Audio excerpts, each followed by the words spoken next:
जगन्नाथ मु सोनी आपको स्वागत कर Soni kitchen and blog channel को आशा कर जगन्नाथ कृपार आपण मैंने समस्ते भल थे जो था भल था सुरक्षित था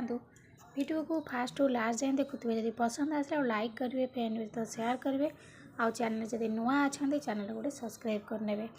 तो डे नगर चैनल स्टार्ट करवा आज टिप्स अच्छी आपणकर हाथ और पाद को लेकिन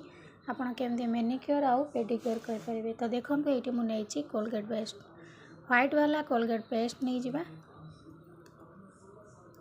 ये रेमेडी आम मुहरे लगे पार कौन से साइड इफेक्ट ना मुहरे आपन को आराम से लगे पारे कहीं जो जो जिनस ये ऐड करवा से जिनस आप मुहरे लगे पारे कोलगेट पेस्ट आपणकर पूरा क्लीन करता है सफा करता है जिते जा पुराना मैला जमी थी तो सब प्रकार मैला को बाहर करनी था कोलगेट पेस्ट तो देखो ये मुझे प्रथम जिनस नहीं गली कोलगेट पेस्ट तापर देखा नेक्स्ट जिनस ये नहीं जावा लेंबू लेंबू लेमन लेमन रे साइट्रिक एसिड अच्छी और विटामिन सी अच्छी लेंबू आपणकर क्लींजर भली काम करिवो लेंबू मध्य आपणकर जेते पुराना मैला थिवो सब प्रकार मैला को बाहर करिवो फेस हो किंबा हाथ पाद हो पूरा इंस्टेंट ग्लो करिया पे हेल्प करता है पूरा सफा देखा आपणकर मुँह हाथ और पाद ये जो रेमेडी आम मुहर मध्य लगे पारिबा कहीं ये आम नहीं कोलगेट पेस्ट आपणकर खरा दिन आसिले मुँह को बहुत ठंडा रखिवो ता सहित आपणकर मुहर जदि मैला थाए ताको मध्य बाहर करिवो कोलगेट पेस्ट मुँह पर किसी भी खराब नुह तो देखो तापर नेक्स्ट जिनस लेंबू नहीं जावा तो लेंबू को ये आम काटिकी गोटे पीस नहीं जावा तार मंजी सब मंजी की काढ़ी नवा काढ़ी सारा पर लेंबू को चिपुड़ी के आम तार रस टी नहीं जावा मैला बाहर करने लेंबू रस बहुत हेल्प करता है जिते पुराना मैला आपणकर हाथ में हो पादे हो किंबा मुहरे थाउ तो आपणकर बढ़िया से बाहर करदेव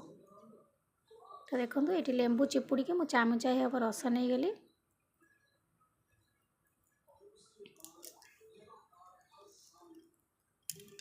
तापर आम नेक्स्ट जिनस नहीं जावा राइस फ्लोर चाउल चूना तो देखो ये मुझे नहीं गली राइस फ्लोर चाउल चूना आपणकर स्क्रब भली काम करता है स्किन को पूरा ग्लो करने हेल्प करता है तो ये रेमेडी को आप मुहरे हाथ में और पाद में लगे पारे तो ये मुझे आज देखा हाथ और पादे केमती लगेबे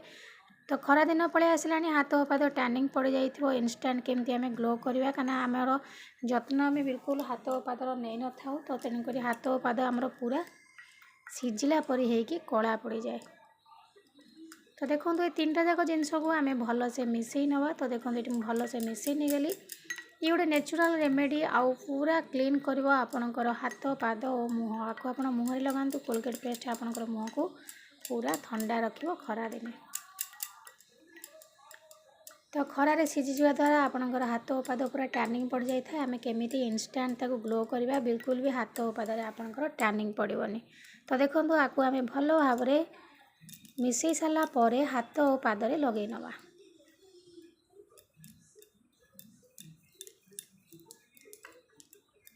हाथ और पादरे लगे नियंतु लगे सारा पर ताको किसी समय छाड़ी दिंतु आप ब्रश साहाय्य लगातु ना हाथ में लगे पारे लगे सारा पर ताको हल्का हल्का करके मसाज करने मसाज कर सारा पर ताको किसी समय छाड़देवे सुखा लगे तो देखो ये मु हाथ लगेली आम जो चाउल चूना नहीं चाउल चूना आपंकर बढ़िया स्क्रब भली काम कर डेड स्किन को रिमूव कर आउ स्किन को पूरा इंस्टेंट ग्लो करने हेल्प कर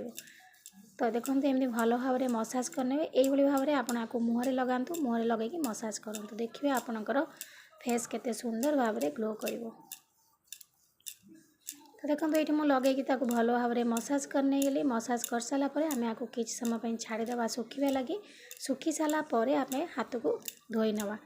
तो हाथ और पाद जब आम एमती खरा दिन लगेगा तो सूर्य किरण जो हाथ और पाद जो सीझी जाऊँगी टैनिंग पड़ जाऊँगी बिल्कुल भी आपणकर टैनिंग पड़ोनी बहुत सुंदर गोरा देखा